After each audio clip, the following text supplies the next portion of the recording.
దేశంలో ఉన్న మేధావులు, దేశంలో ఉన్నటువంటి అనేక మంది ప్రజాస్వామికవాదులు ఎందుకు ప్రధానమంత్రి గారికి 30 సంవత్సరాల తర్వాత ఇంత కంఫర్టబుల్ మెజారిటీ ఇచ్చిన తర్వాత కూడా ఆయన దేశంలో ఉన్నటువంటి ఆస్తి సంపద అంతా ఆదాని అంబానీకి అప్పచెప్పుకుంటూ కూడా అన్ని ప్రతిపక్షాలు ఇండియా కూటమి చెప్తే కూడా ఆయన నియంతృత్వంగా పోతా ఉన్నాడు. ఎందుకు ఇంత మొండిగా అబ్కి బార్ 400 అంటుండని అనేకమైనటువంటి విశ్లేషణలు, చర్చలు జరిగితే అందులో నుంచి వచ్చినటువంటి అంశం ఏంటంటే ప్రధానమంత్రి గారు 400 సీట్లు గెలిచినట్టయితే రాజ్యాంగాన్ని మార్చి డాక్టర్ బాబాసాహెబ్ అంబేద్కర్ గారు రచించారు ఆ రాజ్యాంగ మార్పు ద్వారా ఇప్పుడు అనుభవిస్తున్నటువంటి ఎస్సీ, ఎస్టీ, బీసీల రిజర్వేషన్లు తొలగించవచ్చు. పార్లమెంటులో ఉన్నటువంటి 3వ వంతు ఓటింగ్ ద్వారా 543లో 400 మెజారిటీ ఉంటే ఆయన పార్లమెంటులో ఉన్నటువంటి రాజ్యాంగాన్ని మార్పు చేసుకొని భవిష్యత్తు కాలంలో నియంతలాగా ఉండాలి. దేశంలో ఉన్న సంపదను ఆదాని, అంబానీ, గుజరాత్ కుటుంబాలకు అప్పచెప్పాలి. ఎక్కడ కూడా దేశంలో ఉన్నటువంటి దళితులు, గిరిజనులు, బలహీన వర్గాలు తినడానికి అవకాశం లేదు అనేటువంటి ఆలోచనతోటి మాత్రమే అబ్కి బార్ 400 అన్నాడు అనేటువంటి ఒక మాట రావడము క్షేత్రస్థాయిలో ఏ ఒక్క దళితుడు ఉత్తర భారతంలో ఓటేస్తలేడు.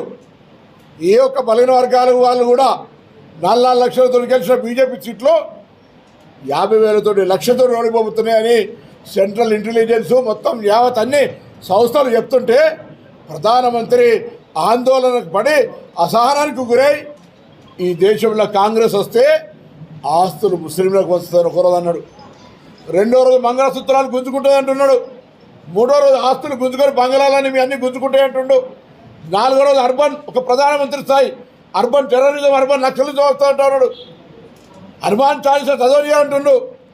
ఇవాళ కొత్తగా రాష్ట్రంలోకి వచ్చింది నారాయణ ఖేడ్ అక్కడ అంటాడు ఆర్ఆర్ ట్యాక్స్ వసూలు చేస్తున్నట్టు ప్రధానమంత్రి స్థాయికి ఇక్కడి దాకా దిగజారిపోయిన ఆఖరికి మామూలు 3 సార్లు ఓడిపోయిన కార్పొరేటరో వార్డు మెంబరో కూడా అటువంటి మాటలు మాట్లాడాడు. అక్కడ దిగజారిపోయింది ఇవాళ ప్రధానమంత్రి. మేము అడుగుతా ఉన్నాం, ఈ దేశంలోని మొత్తం యావత్ సంపద 11 లక్షల కోట్ల రూపాయల సంపద ఎల్ఐసితో సహా, బిఎస్ఎన్ఎల్తో సహా, ఎయిర్పోర్టులతో సహా, పోర్టులతో సహా ఆదాని అంబానీ A+A ఇద్దరికి అప్పచెప్పిన మాట వాస్తవం కాదా అని అడుగుతా ఉన్నాం. ఇవాళ ఇది విధంగానే మీరు అడగలే ఇదనిలే మాట్లాడుతూ ఉన్నారు. నేను అడుగుతాను, ఇలా భారతీయ జనతా పార్టీ ఒక్క సీటు గెలిచినా భవిష్యత్తు కాలంలో ఎస్సీ, ఎస్టీ, బీసీ రిజర్వేషన్లు ఉంటాయని చెప్పే ధైర్యం ఇప్పుడు పోటీ చేస్తున్న బీజేపీ అభ్యర్థులకు ఉందా? నేను అటుగా చెప్తానే, ఆనాడు మండల్ కమిషన్ తెస్తే అద్వానీ గారు కమండల్ యాత్ర పెట్టి దేశం మొత్తం అల్లకల్లోలం చేసి మండల కమిషన్ అమలు కాకుండా చేసినాడా లేదా? అదేవిధంగా ఆర్ఎస్ఎస్ చీఫ్ మోహన్ భగవత్ గారు ఈ దేశంలో రిజర్వేషన్ రహిత భారతదేశాన్ని తీసుకొస్తామని చెప్పిండా లేదా? మొన్నటికి మొన్న రాహుల్ గాంధీ గారి దేశంలో ఎవరు ఎంతున్నారో వారికంతా జితనా ఆబాదీ ఉతనా ఇచ్చాదారి అంటే ఆ కులగణనకు సంబంధించి కేంద్ర ప్రభుత్వం, భారతీయ జనతా పార్టీ నాయకత్వంలో ఉన్న ప్రభుత్వం సుప్రీంకోర్టులో అఫిడవిట్ ఇచ్చినటువంటి మాట రిజర్వేషన్ కులగణన సర్వేకు వ్యతిరేకంగా అఫిడవిట్ ఇచ్చినటువంటి మాట వాస్తవం కాదా అని అడుగుతా ఉన్నాం. ఇలా అమిత్ షా ఇంకొకరు ఏం మాట్లాడినా, ఈవెన్ మన పార్లమెంట్ సభ్యుడు బండి సంజయ్ కూడా రిజర్వేషన్ దళితుల యొక్క రిజర్వేషన్ పొందే విధానాన్ని అవమానపరిచినటువంటి మాటలు మాట్లాడింది వాస్తవం కాదా? ఇలా వీళ్ళు ఏం సామాజిక ఫ్యూడల్ పార్టీ, వ్యాపారస్తుల పార్టీ, ఒక ఫ్యూడలిస్టిక్ రిజర్వేషన్ ఉండడం వల్ల ఇప్పుడు దాదాపు దేశం మొత్తంలో కొన్ని 30-40 లక్షల ఖాళీలు ఉంటే కూడా ఉద్యోగ నియామకాలు చేపడతలేదు. ఎందుకంటే అందులో రిజర్వేషన్ల వాళ్ళు వస్తారని. ఇవాళ ఐఏఎస్, ఐపీఎస్లకు సంబంధించి యూపీపీఎస్ ఎగ్జామ్స్ ద్వారా కూడా ఏ హక్కు ఇప్పటికి కూడా ఎస్సీ, ఎస్టీ, బీసీలకు ఉందో అది కూడా నిండకుండా ఉండేటువంటి పరిస్థితులు కలిగేస్తున్నాడు ఇలా నరేంద్ర. అది కూడా పార్లమెంటు సాక్షిగా క్వశ్చన్కు జవాబు ఇచ్చిన ఆన్సర్లో ప్రభుత్వమే ఒప్పుకుంటా ఉన్నది లిఖితపూర్వకంగా. అవన్నీ మీ కాయిదాలు పెడతాం ఈ రోజు. ఇటువంటి పరిస్థితుల నుంచి బయటపడాలంటే దయచేసి ఒకసారి ఆలోచన చేయాలి. మనం కాపాడుకోవడానికి, మన ప్రజాస్వామ్యాన్ని కాపాడుకోవడానికి, మనకున్న హక్కు రిజర్వేషన్ కాపాడుకోవడానికి, మన పిల్లల భవిష్యత్తుకు సంబంధించి వాళ్ళను ఒక సన్మార్గంలో నడుపుకునే విధంగా ఉండడానికి కొరకు ఈరోజు కుట్ర జరుగుతూ ఉంది. ఆ కుట్రను వ్యతిరేకిద్దాం.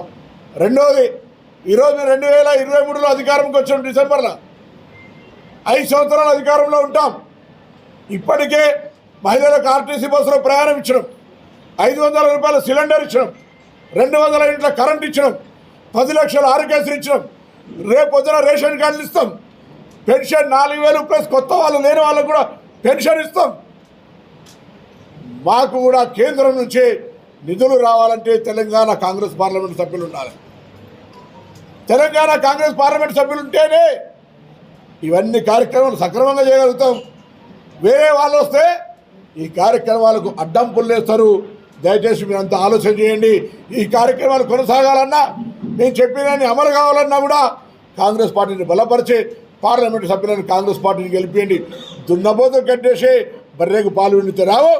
ఓటు మోర్లు వేసినట్టు బీజేపీకి బీఆర్ఎస్కి వేసి అనవసరంగా ఓటు వృధా చేయకండి.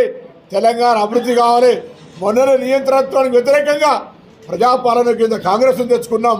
రేపు మళ్ళీ దేశంలో నియంతృత్వానికి వ్యతిరేకంగా త్యాగాల కుటుంబం ఇందిరమ్మ, రాజీవ్ గాంధీ గారు ప్రాణాలు అర్పించిన కుటుంబానికి సంబంధించినటువంటి ఒక మానవతావాది రాహుల్ గాంధీ గారి నాయకునిగా ఈ దేశాన్ని ముందుకు తీసుకుపోదాం, ప్రజాస్వామ్యాన్ని ముందుకు తీసుకోవాలనే మాట మనం చేస్తూ.